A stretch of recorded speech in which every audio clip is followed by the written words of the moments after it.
Avec ce mouvement inédit, cette mobilisation née sur les réseaux sociaux. Bonjour Robert Namias. Bonjour Wendy. Et Mathieu Plane, merci d'être avec nous. Bonjour Mathieu. Bonjour. Mouvement de contestation de grande ampleur qui devrait donc agiter la France demain. On vous rappelait de nouveau ces 700 points de blocage. C'est vrai à la fois Robert et Mathieu, avant de parler du fond, du combat qu'on n'avait pas connu jusqu'à présent, Robert Namias, de mouvement, de blocage similaire, ni dans sa forme, ni dans sa diffusion. Non, moi j'ai regardé un peu, sachant que j'allais venir ce matin, j'ai regardé un peu ce qui s'était passé depuis le début de la 5e République, il y a 60 ans quand même. Il n'y a pas eu vraiment de mouvements de cette nature. Il y a eu des grands mouvements sociaux, il y a eu de très nombreuses grandes grèves, des grèves très importantes, en général d'ailleurs avec un gouvernement qui ensuite reculait. Même le général de Gaulle avec la grève des mineurs en 63. Mais des mouvements qui sont... Non pas, alors on parle beaucoup d'un mouvement populiste, ça ne veut pas dire grand-chose, c'est incontestablement, au sens propre du terme, un mouvement protestataire, c'est-à-dire un mouvement de citoyens, très nombreux, on verra demain combien ils sont, mais très nombreux, qui protestent contre toute une série de choses. On parle des taxes, on parle du carburant, mais on a dit depuis quelques jours déjà que cette affaire de carburant n'était qu'une sorte de surcontamination, contre un sentiment, un ressenti de malaise face auquel aucun discours politique rationnel ne peut vraiment pour l'instant répondre. Alors je pense qu'on verra quand même s'il y a des solutions. Il doit y en avoir, il y en a forcément. Mais c'est vrai que c'est un mouvement éruptif, sans précédent. On a vraiment l'impression que, vous savez, tous les 20 ans ou tous les 25 ans, la cocotte minute France, si j'ose dire, a le bouchon qui saute. Ça se cristallise autour de causes particulières. La dernière fois, c'était d'une manière très très différente, mais la dernière fois très spectaculaire, c'était les grèves de 95. Sauf que c'était des grèves encadrées, organisées dans la fonction publique, évidemment d'abord à la SNCF, encadrées par les syndicats, approuvées par un grand mouvement populaire qui a fait reculer le gouvernement. D'ailleurs, Chirac l'a payé 1 an et demi plus tard par la dissolution. Mais la vérité, c'est que ça restait quand même un mouvement social relativement analysable et compréhensible. Aujourd'hui, ce qui est le plus difficile pour tout le monde, pour les journalistes d'abord, les sociologues, les économistes, et qui plus est pour les politiques et pour les gens qui sont au pouvoir, c'est un mouvement qui est très très difficile à analyser encore une fois. On va l'analyser jusqu'à 10h ce matin, on analysait aussi les causes. Juste avant une petite pause, Mathieu Plane, évidemment la hausse du carburant, le diesel au niveau de l'essence, les taxes sur l'essence, c'est un petit peu la goutte d'eau qui a fait déborder le vase, mais qui est une cristallisation plus globale sur justement les impôts, les taxes et la politique fiscale du gouvernement. Oui, je pense que oui, il y a un petit historique là-dessus, c'est-à-dire qu'il y a une cristallisation autour de ces questions-là. On voit qu'on sort d'une période très difficile, et on n'en est pas vraiment sorti, qui est celle qui s'entame finalement après la crise en 2011-2012, avec le redressement des comptes publics, un choc fiscal majeur qui porte sur les ménages. Et là, on voit que ce nouveau gouvernement s'était engagé sur le pouvoir d'achat. Or, aujourd'hui, il n'y a pas de résultats, ou les résultats ne viennent pas assez vite.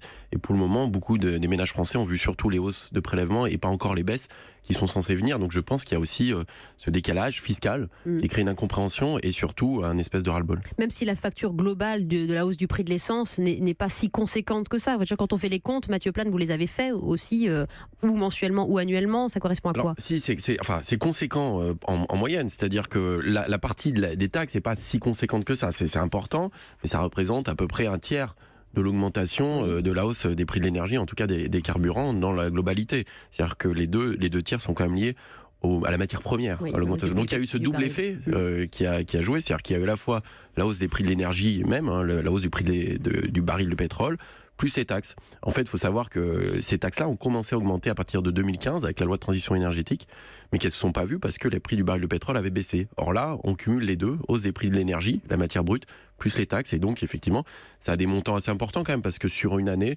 c'est un peu plus de 200 € en moyenne de plus par ménage.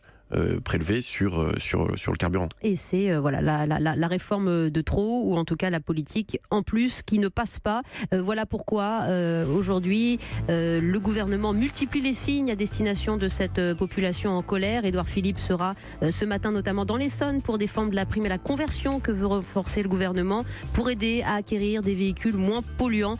La communication, les solutions en question aussi à la veille de ce grand mouvement des Gilets jaunes. On en parle avec Robert Namias et Mathieu Plane. À tout de suite sur Europe. Europe 1. On fait le tour de la question avec la Banque Française Mutualiste. Banque Française Mutualiste, la banque de chaque agent du secteur public. 9h-11h, Wendy Bouchard sur Europe 1. Comprenez-vous la mobilisation des Gilets jaunes? C'est la question Facebook du jour. Plus de 12 000 votes et oui à 76%. Plus de 76% d'auditeurs qui comprennent cette mobilisation. Et oui, les auditeurs d'Europe 1 sont complètement raccords, si j'ose employer cette expression, avec le dernier sondage ELAB sur la matière. C'est un mouvement qui fait mouche, c'est un mouvement de cristallisation de la colère qu'on commence à nous expliquer à la fois Robert Namias, grande voix d'Europe 1, et Mathieu Plane, économiste à l'OFCE.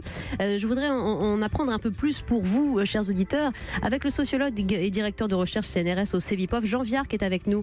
Bonjour monsieur. Bonjour. Vous avez publié il y a quelques jours dans Ouest France un article très intéressant sur le sujet. Les Gilets jaunes, écrivez-vous, c'est la France qui se lève tôt. Et nos confrères de RTL publient aujourd'hui les fiches de renseignement des RG qui ont identifié 8 initiateurs de l'appel Facebook. Alors il s'agit d'individus au profil plutôt neutre, disent-ils. 8 franciliens, 5 hommes, 3 femmes, plutôt jeunes, 27-35 ans, qui n'ont pas de lien connu avec des engagements militants ou avec des groupes à risque. C'est tout ça qui est très intéressant dans ce nouveau profil de contestation, Jean Viard. Oui, on pourrait presque dire que si vous voulez, avant il y avait une lutte des classes, pour faire un peu image, vous voyez bien ce que ça veut dire, et au fond maintenant on est rentré dans une lutte des territoires. C'est ça qu'il faut avoir dans la tête, parce que c'est pas qu'en France. Regardez aux États-Unis, Trump contre les villes, le Brexit à Londres, c'est Londres contre le reste du pays, etc. Pardon, Barcelone, pareil. Dire que partout, si vous voulez, les métropoles captent la lumière et donnent le sentiment aux gens qui sont à côté, qui sont pas dans le film. Et en plus, les gens qui sont allés s'installer autour des villes en France depuis 40 ans, ils ont construit une maison, leurs femmes se sont mis au travail, donc ils ont 2 petits diesels pour être... Je dirais c'est la France qui bosse, quoi. C'est vraiment les gens qui étaient souvent dans le logement social et qui sont allés se dire, bon, maintenant on s'achète une maison, on travaille, on fait des heures sup et tout. Et d'un coup on leur dit, mais attendez, votre modèle il est plus bon, il faut circuler en vélo, il faut manger bio, etc. Et donc, je soutiens pas le mouvement sur le fond, si vous voulez, mais je le comprends.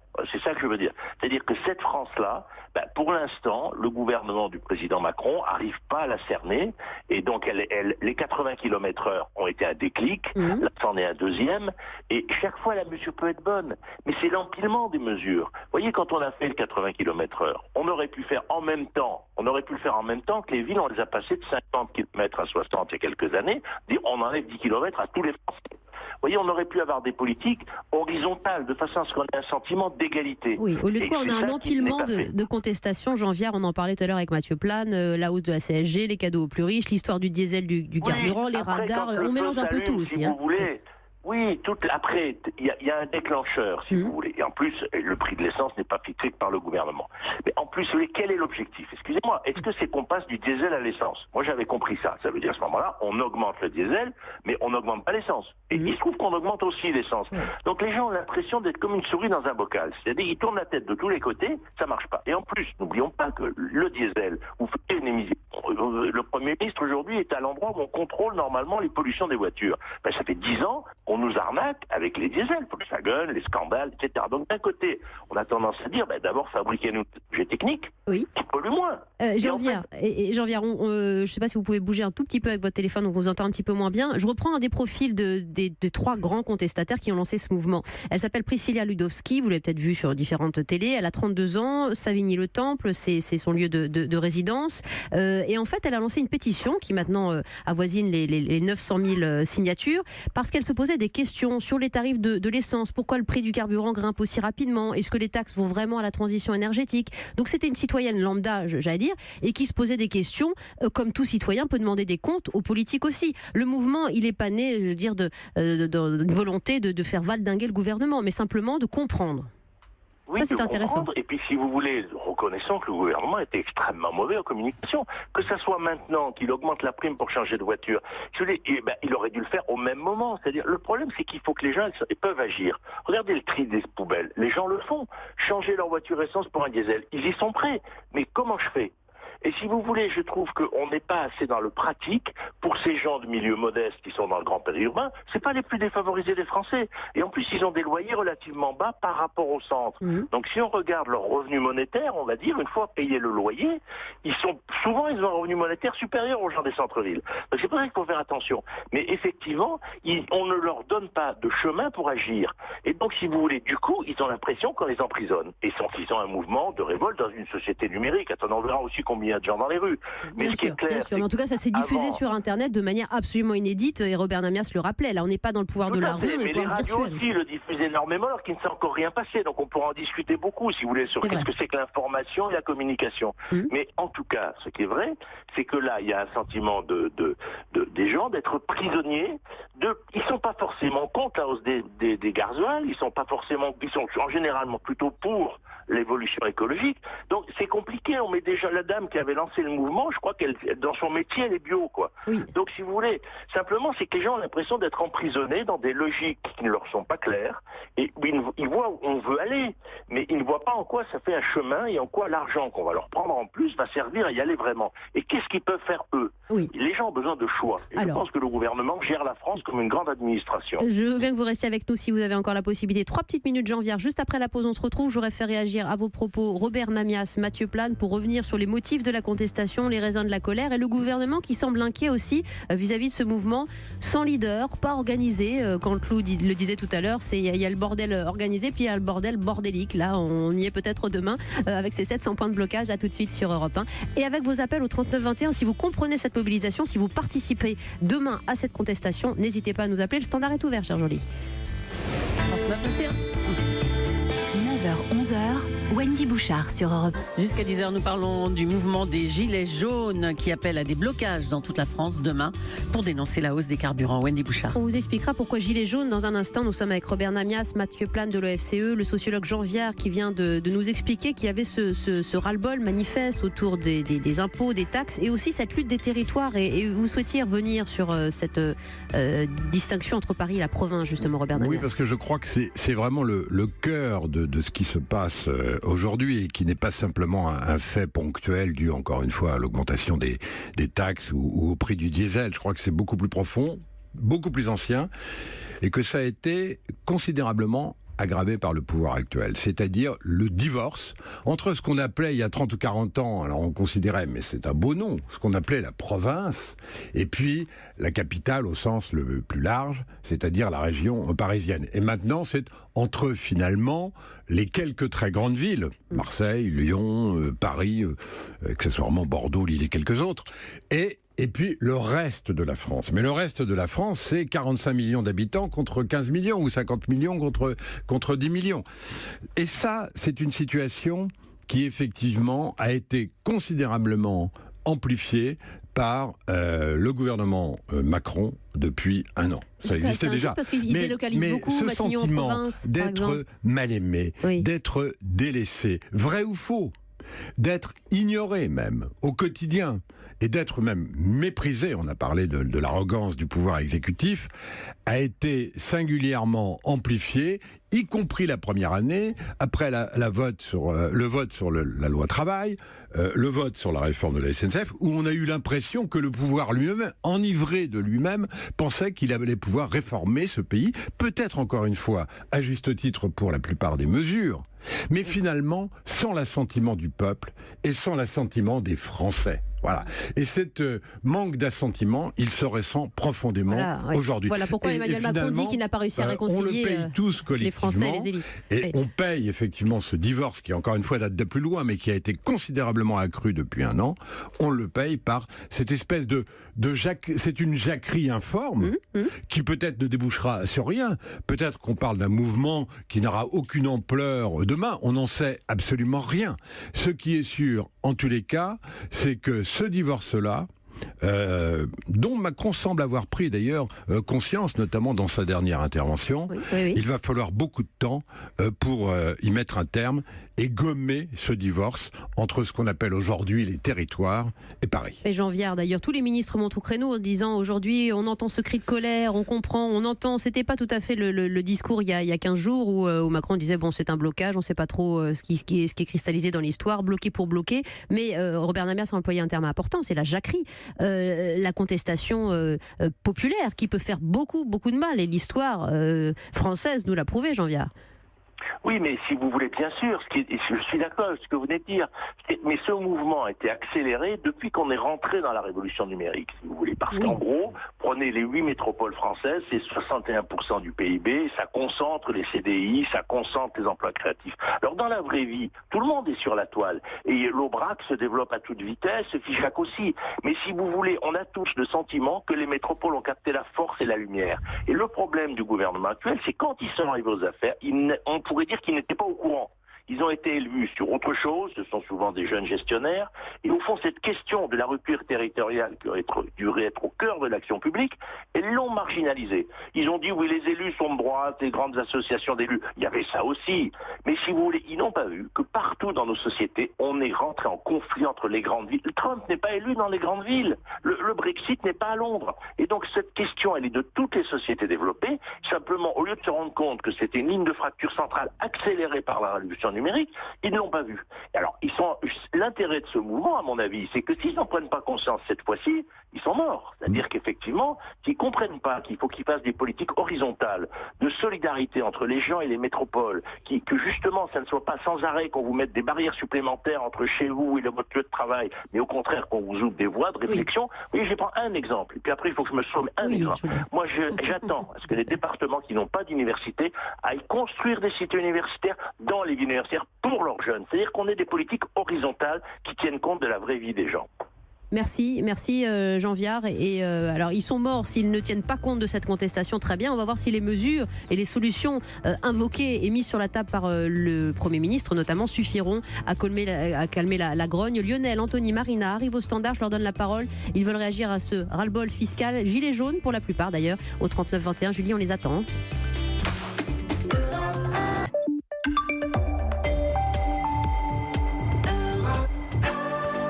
Nous parlons de la mobilisation des Gilets jaunes avec 700 points de blocage prévus demain.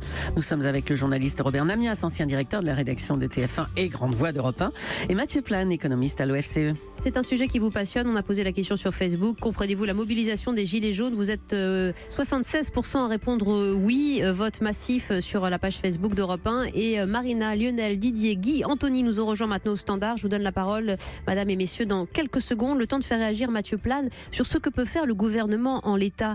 Il ne peut pas se dédire sur la hausse du diesel à la pompe. Il ne peut pas supprimer les taxes. Donc, blocage qu'on peut faire, simplement, c'est des mesures d'accompagnement pour cette conversion, justement. Oui, alors il faut bien comprendre la logique gouvernementale. Je pense qu'il y a un problème aussi de communication là-dessus. C'est-à-dire que ces hausses de taxes sur les hydrocarbures, sur l'essence, ont été assez minimisées. Et pourtant, il y a une très très forte augmentation sur le quinquennat. Oui. On a vu juste la première tranche. Je rappelle qu'il y en a quand même 5 tranches au cours du quinquennat. Et dès début 2019, on aura à nouveau une augmentation des taxes sur l'essence. Le mouvement peut repartir de nouveau. Et ça représente 14 milliards sur le quinquennat. C'est l'équivalent quasiment de la réforme de la taxe d'habitation. Donc ça crée quand même des transferts très importants au niveau de la fiscalité.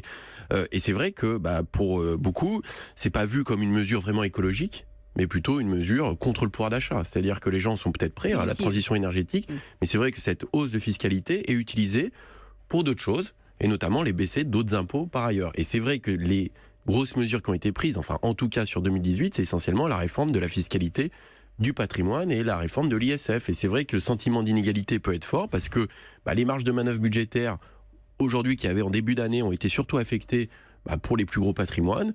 Et on va dire quelque part la classe moyenne subit pour le moment la hausse de la fiscalité et également les retraités avec la CSG. Et c'est vrai qu'ils vont avoir des baisses d'impôts, notamment avec la taxe d'habitation, mais pour le moment, ça ne s'est pas encore concrétisé, ça va arriver. Mais effectivement, il y a un décalage temporel qui fait qu'il y a une grogne qui est assez légitime. Et la parole est aux citoyens sur Europe 1. Guy nous écrit de Thiers dans le Rhône. Je suis impacté par ces augmentations comme beaucoup, mais je ne suis pas d'accord avec toutes ces contestations. Je ne participerai pas à la mobilisation car je suis militant CGT et j'ai peur que tout le monde soit un peu dans le même paquet. Marina, bonjour madame. Bonjour. Vous êtes gilet jaune madame, revendiquez. Oui, et puis demain j'y participe. Oui. Je m'en vais faire des ménages, 1h30 de ménage à l'autre bout de chez moi. J'ai 2 exemples, 700 € net par mois. Oui, que vous plus gagnez comme femme de 200 € ménage. d'essence. Oui. Et j'ai ma fille qui est remplaçante prof. Et je pense surtout aux jeunes profs qui font des remplacements d'établissement en établissement pour avoir un plein temps. Elle fait 80 km par jour en diesel et elle est à plus de 200 € quand on sait que les jeunes profs sont pas payés. Donc c'est surtout pour eux, pour les jeunes comme ça, parce que ça c'est la réalité. Et moi j'en ai assez, je fais partie de la classe moyenne. Les aides, mais j'ai pas le droit aux aides parce que je dépasse le plafond. Et nous on est dans le Pas-de-Calais, c'est 30 € par mois, éventuellement d'aide. Mais qu'est-ce que vous voulez faire avec 30 €? Bien sûr Marina, vous êtes gilet jaune, vous participez demain. Qu'est-ce que vous espérez en participant à ce mouvement de contestation? Vous qui êtes apolitique, hein, je crois. Oui, et je ne veux pas de récupération, parce que je vois Macron arriver. Pas que Macron, toute l'opposition, le Front National. C'est leur défense. Oui. Non, c'est justement, moi je vais aller jusqu'au bout, je bloque pendant des heures la journée s'il faut. Oui, et qu'est-ce que vous espérez au bout du compte? Qu'on nous entende, parce que le covoiturage, mais il faut être dans la réalité du terrain, c'est pas possible, il y a des spécificités du boulot, on peut pas laisser, ou l'achat d'une voiture électrique, enfin vous pensez que les Français ont les moyens tous les 4 matins de changer de voiture, de se mettre 200-300 € de crédit tous les mois? Moi, je paye énormément d'impôts sur le revenu. Ma taxe foncière n'a pas baissé et je pense qu'elle ne baissera pas parce que je dépasse un petit peu les ressources. Je n'ai pas envie d'aller travailler pour payer ma bagnole, complètement. Alors, et qu'est-ce que vous pensez aujourd'hui des propositions, notamment le chèque énergie qui sera versé aux ménages modestes, la super prime à la conversion? Alors là, on va vous aider justement jusqu'à 4 000 € pour changer de véhicule. Ça, vous pourriez y adhérer, Marina? Écoutez, moi j'ai changé il y a 7 ans. Oui. Vous voyez, j'ai une Dacia Logan pour tout dire, Oui. vraiment la voiture du prolétaire. Parce que je ne passe pas la voiture avant. Oui. Mais ce que je veux dire, le problème, c'est quand on dit les plus modestes. Attention, ne vous méprenez pas sur mon propos. Ça veut dire quoi? Ça veut dire qu'il va falloir ne pas dépasser un certain revenu. Donc c'est encore la classe moyenne qui est massacrée. Et moi, des fois, j'ai plus envie d'aller travailler parce que mon salaire passe dans les taxes.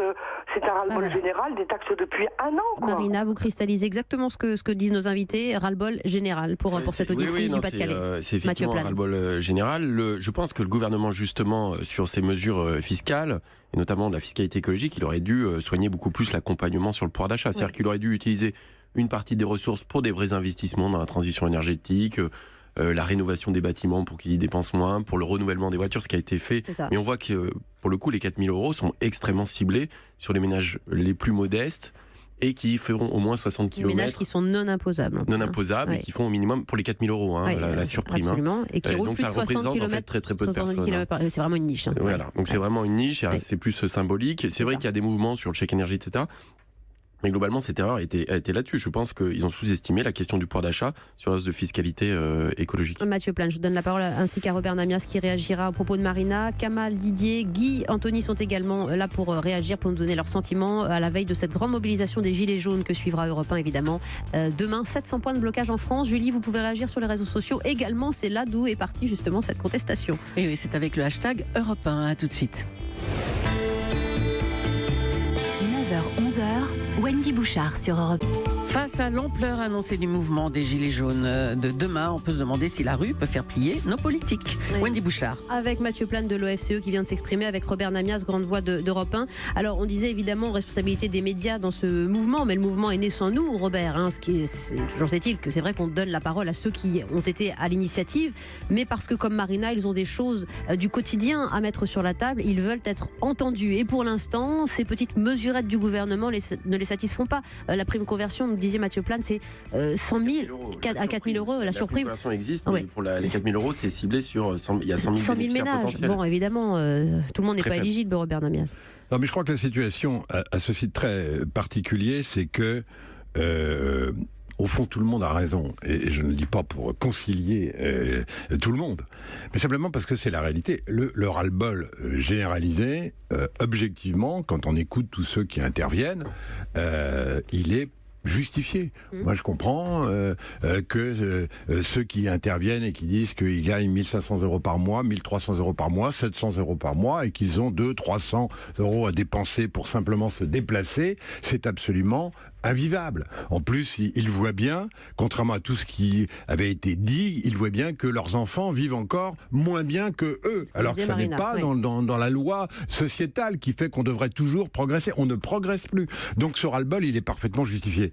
Mais il est face aussi à des réformes nécessaires. Alors, pas forcément celles de Macron, je n'en sais rien, mais les réformes dans ce pays sont absolument nécessaires. Il y a quand même des décisions de modernisation qu'il faut prendre, qu'il a fallu prendre, qui seront prises, qui sont absolument indispensables. Le problème, c'est que, et là c'est l'exécutif d'aujourd'hui, mais ça n'est pas que d'aujourd'hui, on a tellement matraqué, maltraité les corps intermédiaires, parce qu'on parlait tout à l'heure des territoires. Les territoires, c'est les maires, c'est tous ceux qui sont le relais de la parole publique sur le terrain. Et quand vous n'avez plus ce relais sur le terrain, comment voulez-vous que les gens comprennent un peu, même participent à cette volonté de réforme? C'est impossible, ils ne sont absolument pas associés. Il ne va pas au congrès des maires, là. Alors ça, c'est tout à fait incompréhensible. Oui. Il était encore en train d'expliquer il y a 48 heures qu'il avait, non pas changé, mais qu'il avait changé de méthode de gouvernement, qu'il fallait jouer la proximité, le rapprochement avec les territoires, et voilà qu'il ne va pas au congrès des maires. Certes, il serait sans doute sifflé, mais qu'importe, après tout, il s'est fait traiter d'escroc dans les Hauts-de-France, c'est moins grave de se faire siffler par les maires. Et c'est un premier geste pour travailler avec les maires. C'est indispensable. Mais il n'y a pas que les maires. Oui. L'ensemble des corps intermédiaires, les partis politiques n'ont plus aucun crédit, on l'entend bien d'ailleurs. Ils courent derrière le mouvement. Tous ceux qui s'expriment. Voilà. Les syndicats n'ont plus guère de crédit. Et le problème, vous parliez des médias, mais le problème, c'est qu'on donne la parole. Toute parole ne se vaut pas. Tout le monde est respectable. La vie de chacun est parfaitement respectable. Simplement, il y avait, dans un pays démocratique, des paroles qui étaient la parole de représentants. Et oui, mais ça veut dire que ce monde change, que le monde syndical ne représente des représentants politiques, des parlementaires, etc. Et ces gens-là n'existent plus, n'ont plus de parole, sont laminés. Voilà. Et voilà pourquoi aussi les citoyens s'expriment sur Europe 1, qu'ils comprennent ou non la mobilisation des Gilets jaunes. Kamal est avec nous, des Lilas dans le 93. Bonjour Kamal. Oui, bonjour. Bonjour monsieur. Je ne sais... merci de me donner la parole. On vous écoute monsieur. Je ne sais pas si vous participerez au blocage demain. Alors, au blocage, peut-être pas, mais justement, c'est un sujet très important. Moi, j'anime un petit collectif, il faut que je dise très profondément le sens des propos qui sont tenus. J'anime un collectif qui s'appelle les Sans Étiquettes depuis 2011. Oui. Et qui fait que de nous, citoyens lambda, issus de la société civile, nous ne sommes pas les idiots utiles de la République, c'est ce que j'expliquais à la personne qui m'a pris au téléphone, et c'est très important. Ce mouvement, c'est un mouvement citoyen très important, et je crois que ça donne des indications profondes à la société et à tous ceux qui nous gouvernent, de revenir un petit peu à des consultations, d'être plus proche des gens, et c'est ce que l'ancien monde, comme on l'appelle aujourd'hui, et le nouveau monde, eh bien, n'ont toujours pas compris que les citoyens ne sont pas les idiots utiles de la République. Vous avez raison, c'est donc un mouvement plutôt sain pour vous, Kamal, de ce point de vue. Bien sûr que c'est un mouvement sain. Alors là, on va bien évidemment, tout le monde va essayer de récupérer, et on l'entend bien, mais quand vous interrogez les personnes, et j'écoutais Marina juste avant, eh bien je crois que c'est les gens qui ont la tête sur les épaules, qui savent où ils vont, et qui savent pertinemment que nous devons, les uns et les autres en France, être unis pour faire cesser un petit peu ces politiques. Finalement, il n'y a pas de vision. Mais je ne dis pas ça à M. Macron, je le dis aussi pour M. Hollande, Sarkozy. Voilà où nous en sommes aujourd'hui. Nous disons, nous les citoyens lambda, il y en a marre. Il faut qu'il y ait des visions, il faut que nous nous organisions, et il ne faut pas que ça fasse petite ce mouvement. C'est très important. C'est ce message-là qu'il faut entendre, et merci de me donner la parole, parce que ça fait du bien. Eh bien, on référera à votre mouvement citoyen sans étiquette politique. On a bien compris avec la vertu que vous voyez justement derrière cette mobilisation citoyenne, pas récupérée par les politiques, pas d'émanation syndicale. C'est pour ça que cette inédite situation peut nous faire réagir et nous fait réagir en studio. Merci Kamal pour votre intervention. Didier Lionel va vous réagir juste après la pause et vous reviendrez sur l'inédit de ce mouvement et sur sa vertu, peut-être, comme vient de le souligner cet auditeur, au 39-21. Tout de suite, Julie.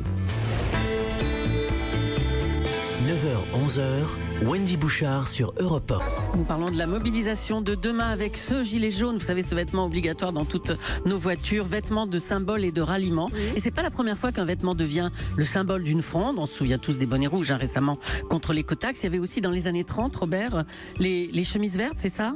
Oui, alors, parce qu'en fait, il y a deux formes de mouvements de protestation historique. Il y a les mouvements ouvriers, depuis que l'industrie s'est installée en France, depuis Napoléon III notamment. Et puis, il y a les mouvements paysans. Et quand on parle de jacquerie, on parlait de jacquerie tout à l'heure, c'est plutôt des jacqueries paysannes. Et les paysans ont toujours... D'ailleurs, les bonnets rouges, tout à fait récemment, c'est parti d'un mouvement paysan. On parle toujours de l'écotaxe, des portiques, mais c'est d'abord parti d'un mouvement paysan et de fédération agricole, de la Fédération agricole bretonne. Et pour répondre à Julie, les chemises vertes, c'était dans les années 30, c'était un mouvement paysan qui déjà... à l'époque, protestait contre l'impôt et demandait purement et simplement, d'ailleurs, la suppression quasiment de tous les impôts. Oui. Donc, c'est vrai que, historiquement, ça n'est pas complètement nouveau. Ce qui est nouveau, encore une fois, c'est que là, ça dépasse le cadre des taxes, ça dépasse le cadre de l'impôt. C'est une espèce de ras-le-bol qui se manifeste sans qu'il y ait derrière un vrai projet politique. Parce que j'écoutais Kamal tout à l'heure, qui était très intéressant, intelligent, bien évidemment, et qui disait des choses. Mais on avait envie de lui dire, bon, très bien, d'accord, voulez vous faire entendre, mais pour faire quoi derrière et à travers qui ? C'est-à-dire que où vous retombez sur des structures politiques, bien parce qu'à un moment donné, il faudra... Ceux qui ne veulent pas, d'ailleurs. Ce qui ne veulent pas. Bon, c'est bien toute l'ambiguïté de ce mouvement. C'est que, où est le projet ? Écoutez-nous, sinon, disait Marina. Un amalgame de contestation de toute nature et de protestation, même pas de revendication, de protestation de toute nature. Et comment ce projet pourrait être incarné derrière ? Alors, écoutez-nous, disait Marina, revenez vers nous. C'est ça aussi, puisqu'on parlait de territoire, c'est-à-dire les corps intermédiaires, vous commenciez à les évoquer, Robert Namias. Quand on est président de la République et Premier ministre, il commence à délocaliser de nouveau les Matignon, etc. Allez sur le terrain, retisser ce fil-là. Je pense qu'il n'y a pas d'autre solution. D'ailleurs, encore une fois, Macron l'a esquissé mercredi dans son interview. Et de ce point de vue-là, il est tout à fait étonnant, en effet, qu'il ne se rapproche pas des maires à travers leur congrès dans les jours à venir. Mais la seule solution, c'est de recréer des relais, parce que en fait, finalement, Macron est En Marche. N'a pas de maire, n'a pas de mairie.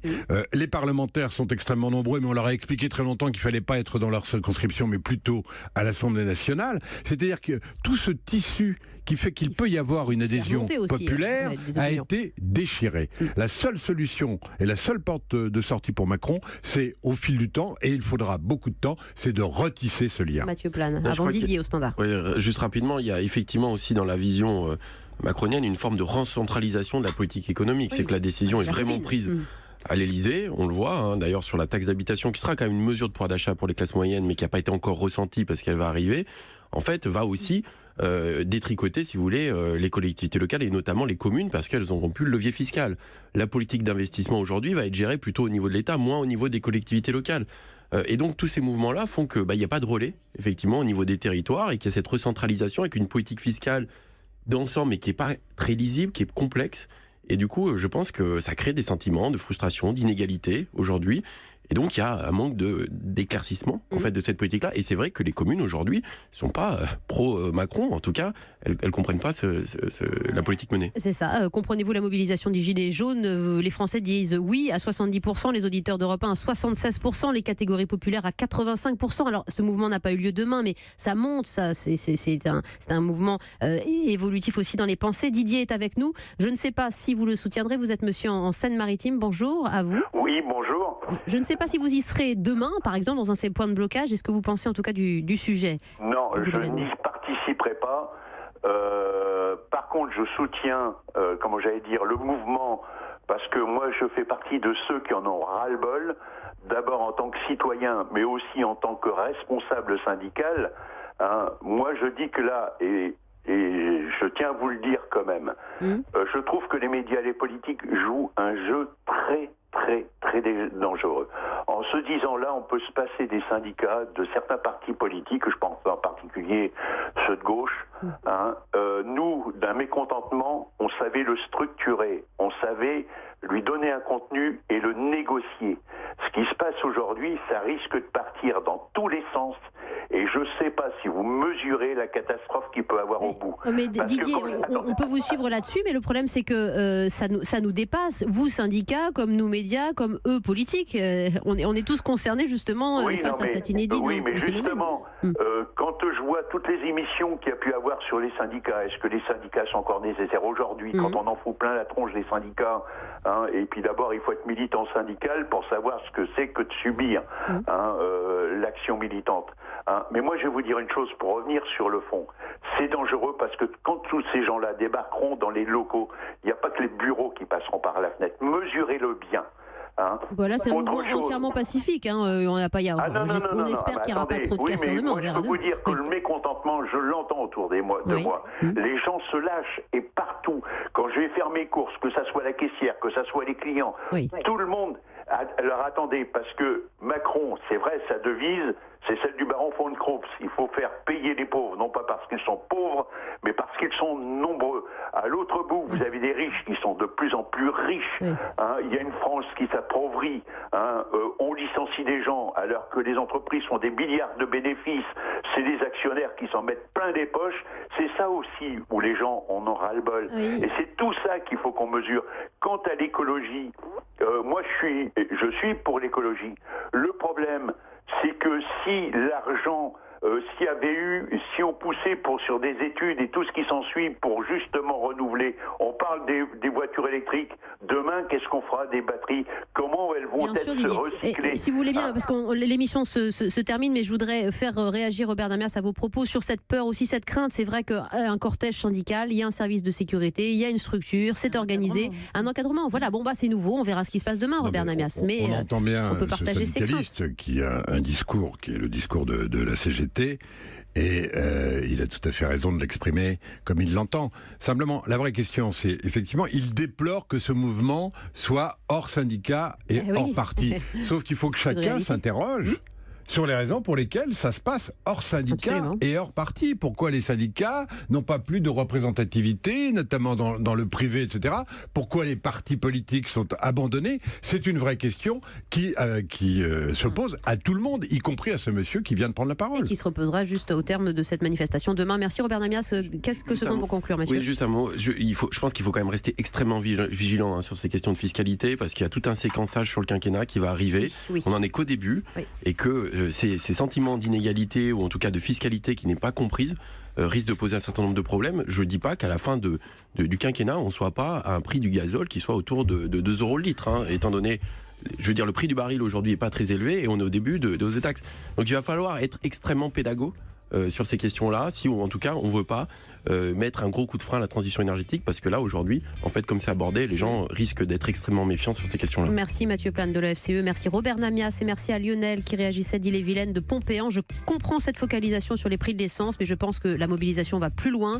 Les impôts locaux ont augmenté considérablement, tout ça commence à faire beaucoup, je ne suis pas le seul. Tout cela est sidérant, surtout au niveau local. Eh bien, on en parlera au terme de cette mobilisation demain. Merci messieurs d'avoir décrypté ça avec nous, avec les auditeurs d'Europe 1. Et à tout de suite pour parler d'une souris héros de légende chez Disney. 9h-11h, Wendy Bouchard sur Europe 1.